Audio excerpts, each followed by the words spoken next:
Hello friends, ఎలా ఉన్నారు? మనందరికీ తెలుసు, రక్షాబంధన్ అనేది అన్నా చెల్లెల అనుబంధానికి ప్రతీక అని. కానీ ఈ పండుగ ఎలా మొదలైంది? ఒక రాఖీ వెనుక దాగి ఉన్న కథలు ఏమిటి? సోదరుడు సోదరికి ఎందుకు డబ్బులు మరియు బహుమతులను ఇస్తాడు? ఇలా ఎన్నో విషయాలను ఈ వీడియోలో తెలుసుకుందాం.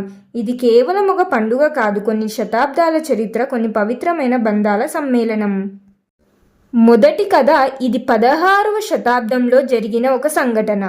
మేవాడ్ సామ్రాజ్యాన్ని పాలించే రాణి కర్ణావతి మొఘల్ చక్రవర్తి హుమయూన్కు రాఖీ పంపింది. ఎందుకంటే గుజరాత్ సుల్తాన్ బహదూర్ షా చిత్తూరుపై దాడి చేశాడు. ఆమెకు తన రాజ్యాన్ని రక్షించుకోవడానికి ఎవ్వరూ లేకపోవడంతో మొఘల్ చక్రవర్తి అయిన హుమయూన్కు రాఖీ పంపి తనను సోదరిగా భావించి రక్షించమని కోరింది. హుమయూన్ హిందూ సాంప్రదాయాలను గౌరవించి ఆ రాఖీని ఒక సోదరి ఇచ్చిన రక్షాబంధన్గా భావించాడు. వెంటనే తన సైన్యాన్ని చిత్తూరుకు పంపి రాణి కర్ణావతికి రక్షణ కల్పించాడు. ఇది మతాలకు అతీతంగా ఒక సోదరుడు తన సోదరిని కాపాడేందుకు చేసిన గొప్ప త్యాగం. ఇంకొక కథ మహాభారతంలో జరిగింది. శిశుపాలుడిని సంహరించే సమయంలో శ్రీకృష్ణుడి చేతివేలికి గాయమై రక్తం కారుతుంది. అప్పుడు పక్కనే ఉన్న ద్రౌపది ఏమాత్రం ఆలోచించకుండా తన చీర కొంగును చింపి కృష్ణుడి వేలికి కట్టి రక్తం కారకుండా ఆపుతుంది. ఆమె చేసిన ఈ పనికి కృష్ణుడు చాలా సంతోషపడి దాన్ని ఒక పవిత్ర బంధంగా భావించి నీకు ఎప్పుడు ఆపద వచ్చినా నేను కాపాడతాను అని మాట ఇచ్చాడు. అందుకే ఒక రోజు మహాసభలో కౌరవులు ద్రౌపదిని అవమానించే సమయంలో ఆమె తన సోదరుడు కృష్ణుడిని తలుచుకోగానే కృష్ణుడు తన సోదరికి ఇచ్చిన మాట ప్రకారం ఆమెను కాపాడి ఆ పవిత్ర బంధాన్ని నిలబెట్టుకున్నాడు.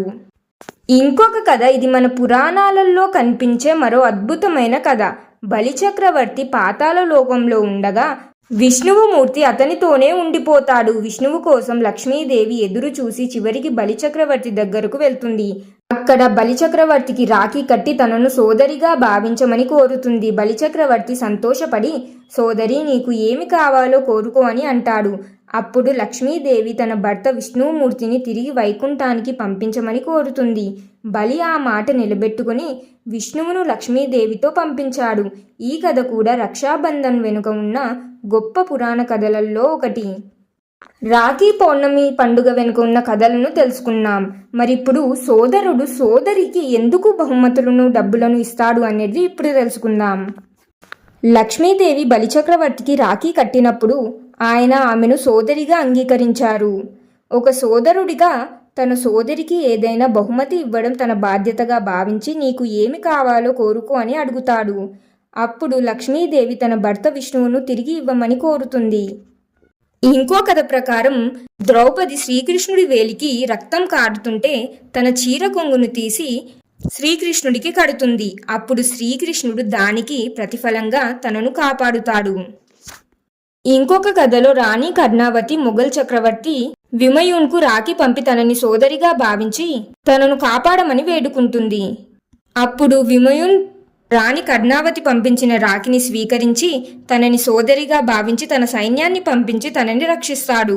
ఇలా రాఖీ కట్టినప్పుడు ఏదో విధంగా సహాయం చేయడం, రక్షణ కల్పించడం వంటివి జరిగేవి. ఈ కథలే సోదరి రాఖీ కట్టిన తర్వాత సోదరిని రక్షించడం లేదా తనకేదైనా సహాయం చెయ్యాలి అని సూచించాయి. ఇదే ఆచారం మెల్లమెల్లగా సోదరుడు ఏదైనా బహుమతి లేదా డబ్బు ఇవ్వాలనే సాంప్రదాయానికి పునాదిగా మారింది. ఇది కేవలం బహుమతి కాదు, సోదరుడు తన సోదరిపై ఉన్న ప్రేమను, ఆమెకు ఎల్లప్పుడూ తోడుగా ఉంటాననే హామీని తెలియజేసే ఒక చిహ్నం. సోదరుడు సోదరికి రక్షణగా ఉంటాడు అని ఈ కథలు మనకు తెలియజేస్తున్నాయి. ఈ రాఖీ పండుగే కాలక్రమేణా బహుమతి, డబ్బులు, ఆభరణాలు, దుస్తులు లేదా ఇతర బహుమతులు ఇచ్చే ఆచారంగా మారింది. అందరికీ హ్యాపీ రక్షాబంధన్. ఇది ఫ్రెండ్స్, రాఖీ వెనుకున్న కథలను తెలుసుకున్నారు కదా. మీకు ఈ వీడియో ఎలా అనిపించింది అనేది తప్పకుండా కామెంట్స్లో తెలియజేయండి. మరియు మీకు ఇంకా ఎలాంటి వీడియోస్ కావాలన్నా కూడా తెలియజేయండి. ఈ వీడియో మీకు నచ్చితే లైక్ చేయండి. మీ ఫ్యామిలీ అండ్ ఫ్రెండ్స్ తోటి కూడా ఈ వీడియోని షేర్ చేయండి. ఇలాంటి ఇంకెన్నో ఇంట్రెస్టింగ్ వీడియోస్ కోసం మన ఛానల్ని సబ్స్క్రైబ్ చేయండి. ఇంకొక మంచి వీడియోతో మళ్ళీ కలుద్దాం. ఇంకోసారి మీ అందరికీ హ్యాపీ రక్షాబంధన్.